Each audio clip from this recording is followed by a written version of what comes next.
How's it going, everybody? Welcome back to another Sox Talk on Tap. Happy 1st of July. 4th of July is right around the corner. And doesn't get much better than fireworks in baseball, as we saw, in the Sandlot. So without further ado, I just want to get into some of the games over the weekend and kind of give my thoughts on the Red Sox because for many Red Sox fans, I know they won yesterday. They avoided the sweep against the Padres, won 4-1. Jaron Duran stayed hot with a homer.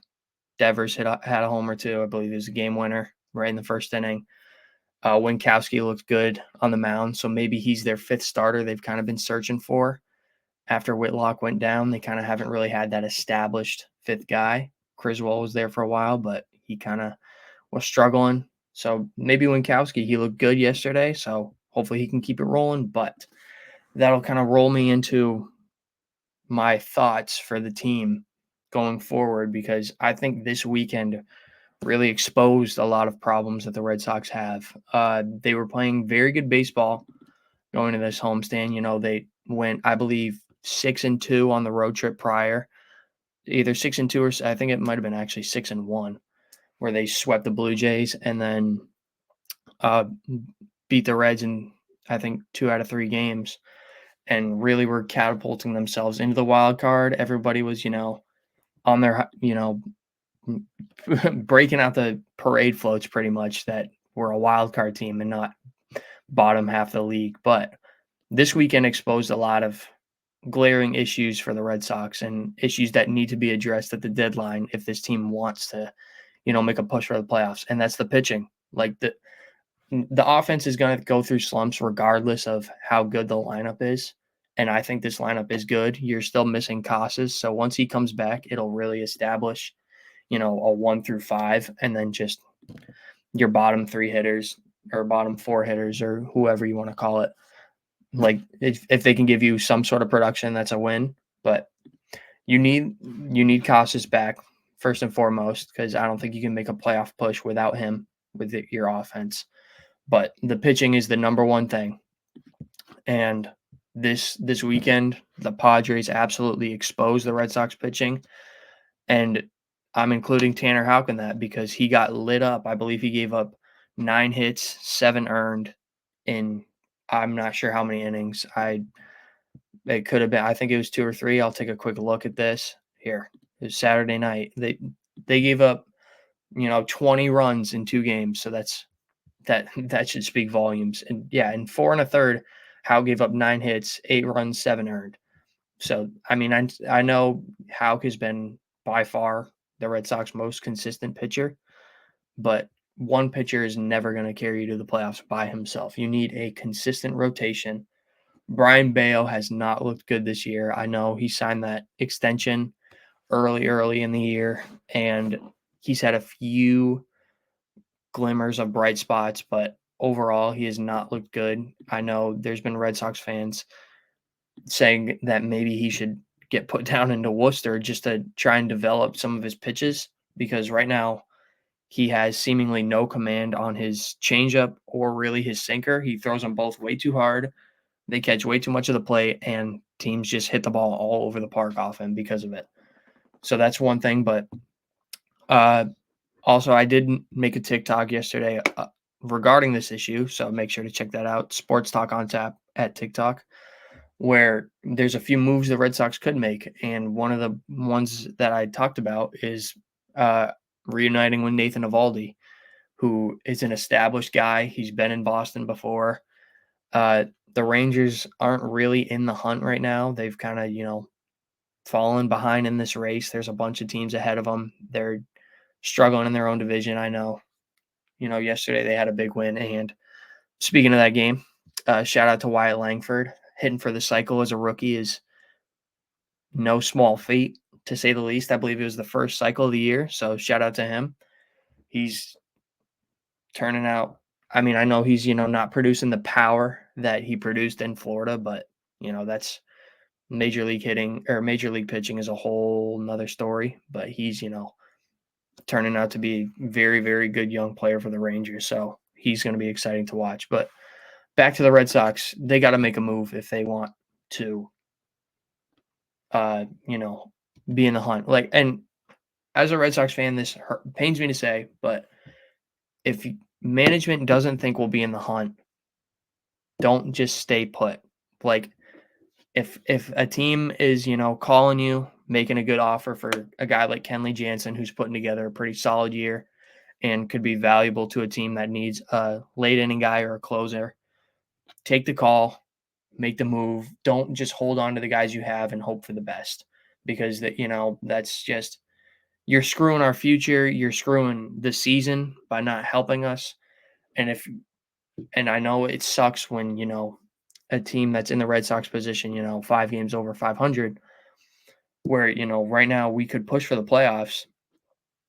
You don't want to see management give up on the team. And I think they might lose the clubhouse if they do that. I know guys like Alex Verdugo, who this year being on the Yankees even called them out and kind of said, we hoped that management would help us out a little bit, and they never did, because they haven't really made a huge move at the deadline in the past few years. I would say the biggest move they've made is trading for Kyle Schwarber in 2021, and Schwarber was hurt for like a month before he actually got to play for the Red Sox, so they kind of got him for cheap.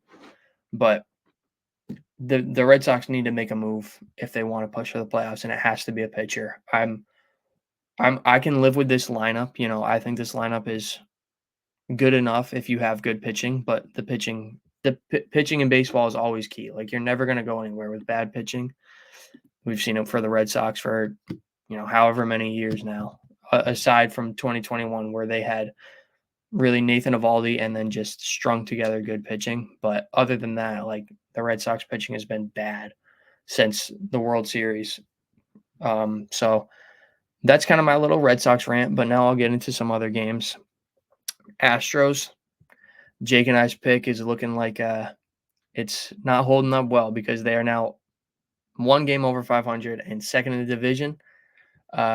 Mets were staying hot, coming off the Yankee series, but, followed this one. They kind of just got smacked around. Severino kind of got smacked around. But yeah, the Astros are making a late push. Don't be surprised if they sneak in as maybe a wild card team, because they definitely have the experience to do it. So it's just a matter of putting everything together. Yankees, I believe they split in Toronto. I could be wrong. I can't remember if it was 3 or 4 games, but they split. Big win yesterday. Garrett Cole picks up his first win of the year. I believe he went 5 innings. Yep, 5 innings, struck out 8. Judge stays hot per usual. Like, what else? What else is new? I'm proud of myself for making that early pick, even when he was hitting like 180, that I picked he was going to be in the All-Star game. He's now the leading vote getter and the first, established starter in the All-Star game because of that. Giants beat the Dodgers. That's a big win for the Giants, division rival, all that stuff. Like I said, Rangers picked up a big win on Sunday Night Baseball. Twins staying hot. It seems like they have Seattle's number. Even with Seattle's pitching, they're still staying hot, still staying ahead in that wild card race. They're kind of separating themselves further and further from the rest of the teams. They're now 10 games over. That lineup's starting to come together. Pitching, I wouldn't be surprised if the Twins are another team that makes a move at the deadline for a pitcher, because this lineup is good when healthy. Like, obviously, Royce Lewis is great when healthy. Carlos Correa wasn't in the lineup yesterday, but he's been playing unbelievable. Jose Miranda, he's another guy that's hitting the ball very well this year. Willie Castro, like, they've put together a very good lineup in Minnesota. It's just a matter of pitching holding up, because a guy like Pablo Lopez, he isn't having the year he had last year, where that ERA is up a little bit, so maybe turn his team a little bit. But overall, not a bad slate yesterday. Only got 3 games tonight on the first. I think it's a getaway day for a lot of teams, because they're going into their 4th of July series or whatever. I know the Red Sox play the Yankees on the 4th, so that's going to be fun to watch. Tonight we got Astros, Blue Jays, the way the Astros are playing and the Blue Jays. I wouldn't be surprised if the Astros won, but, Blue Jays also beat the Yankees twice, so you never know. Mets, Nats, this game I think should lean towards the Mets, but Mackenzie Gore's on the mound, so you know, it could be, the Nationals could steal one. And then Brewers Rockies. I mean, whenever we talk about the Rockies, we're never complimenting them. So if the Brewers don't win this one tonight, that's going to be a tough night for them. But overall, yeah, that was just my, little Boston sports fan rant on what management needs to do to make this team better, if they even are going to do it.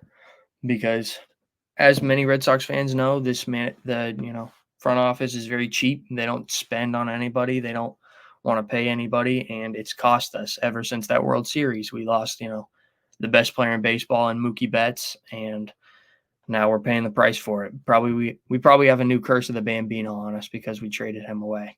So don't be surprised if we don't win for another 90 years like we did the first time. But anyways, that's going to wrap up the Sox Talk on Tap. We'll probably come back tomorrow with maybe some World Series, contenders. Jake and I will maybe come back with our top 5 World Series contenders, who we think is, the favorite and who we think will follow after them. Maybe some surprises, maybe some hot takes, but tune into that one tomorrow. Tune into our previous videos, the ones we posted today on Sports Talk on Tap, and I'll catch you tomorrow. Peace.